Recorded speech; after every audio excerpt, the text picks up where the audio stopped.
नमस्ते दोस्तों, आज हम उस कैलेंडर के बारे में बात करेंगे जो हम सब हर रोज यूज करते हैं, ग्रेगोरियन कैलेंडर।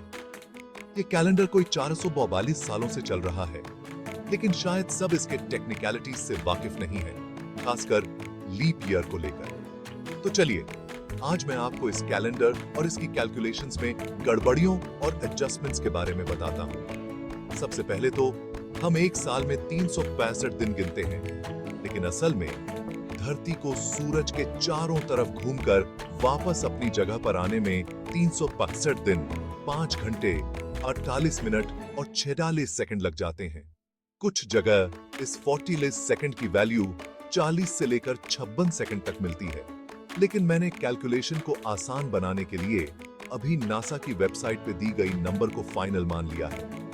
अब 365 दिन के अलावा जो भी समय बचता है वो करीब 6 घंटे होता है, तो हम इसे 4 साल तक इग्नोर करते हैं और चौथे साल 19 फरवरी को एक एक्स्ट्रा दिन के रूप में कैलेंडर में डालकर वापस ट्रैक पर आ जाते हैं। लेकिन चूंकि असली समय 6 घंटे से कुछ कम है, यानी 11 मिनट 14 सेकंड, कुल मिलाकर 674 सेकंड कम है, इसलिए 4 साल बीतने पर 644 x4 2696 सेकंड एक्स्ट्रा हो जाते हैं।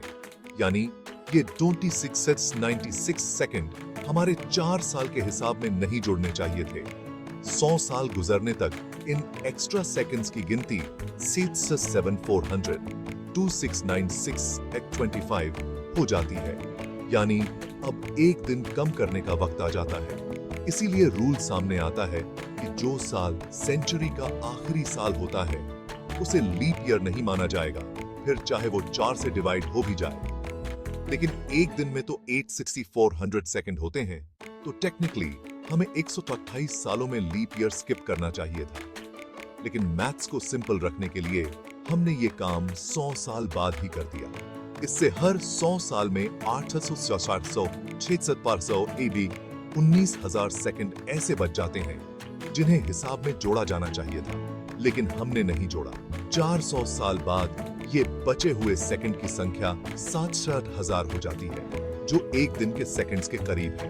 इसलिए नेक्स्ट रूल सामने आता है कि अगर कोई साल 400 से डिवाइड होता है तो उसमें एक एक्स्ट्रा दिन जोड़ दिया जाएगा। इसीलिए साल 2000 लीप ईयर था, लेकिन 1800 या 1900 नहीं। ये है ग्रेगोरियन कैलेंडर की बेसिक्स, लेकिन बात अब भी पूरी नहीं हुई। जैसे मैंने पहले कहा, एक दिन में 860 सेकंड होते हैं। अब अगर हर 400 साल में 67,000 सेकंड जोड़ने पर ही आप एक दिन पूरा मान लेंगे, तो 100-400 सेकंड ऐसे रह जाएंगे जो हिसाब में होने चाहिए थे, लेकिन नहीं। इसीलिए ग्रेगोरियन कैलेंडर में हर 330 साल में फिर से एक नया दिन ऐड करने की गुंजाइश रह जाती है। इस हिसाब से साल 24,605 भी एक लीप ईयर होगा। तो क्या कोई परफेक्ट कैलेंडर बनाया जा सकता है जिसमें कभी चेंज करने की गुंजाइश ना हो? जी नहीं। चांद की ग्रेविटी से पैदा होने वाली टाइडल फोर्सेस की वजह से धरती की घूमने की स्पीड कम होती जा रही है। सूरज चांद की कंबाइंड ग्रेविटी धरती को उसकी ऑर्बिट में दूर धकेल रही है। धरती के घूमने में प्रिसेशन के कारण धरती की ऑर्बिट में लगातार वेरिएशंस आते रहते हैं। इस जैसे और भी बहुत सारे फैक्टर्स हैं जिनका असर दिन और साल की लेंथ पर पड़ता है। तो बात यह है कि एक परफेक्ट, स्टेबल और कभी न बदलने वाला कैलेंडर बनाना इम्प्रैक्टिकल और इम्पॉसिबल दोनों है। लेकिन मैं कहता हूं कि परफेक्ट कैलेंडर बनाने की जरूरत भी क्या है।